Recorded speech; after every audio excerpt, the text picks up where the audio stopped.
আজ রথযাত্রা।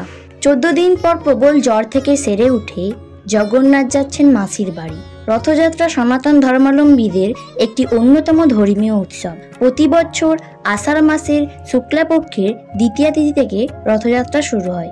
আমাদের দেশে রথযাত্রার দিন বিভিন্ন মন্দির থেকে রথ নিয়ে রাস্তায় বের করা হয় এবং রথের রশি ধরে ভক্তরা তা টেনে নিয়ে যায় মাসির বাড়ি। আবার 7 দিন পর মন্দিরে ফিরে যায়। হিন্দু ধর্মীয় বিশ্বাস অনুযায়ী রথের রশি ধরে টানলে পুণ্যলাভ হয়। কবিগুরু রবীন্দ্রনাথ ঠাকুর লিখেছেন, রথযাত্রা লোকারণ্য মহা ধুমধাম, ভক্তেরা লুটাইয়া পথে করিছে প্রণাম। রথযাত্রার সেই ছবি দেখা গেল পশ্চিম মেদিনীপুর জেলার ঘাটাল থানার মনসুকা সংলগ্ন কামারডাঙ্গা রোডে। এই রথযাত্রা পালিত হচ্ছে 6 বছর ধরে স্থানীয় জগন্নাথ মন্দিরে। উদ্যোক্তা আনন্দপুর শিশু সংঘ ক্লাব।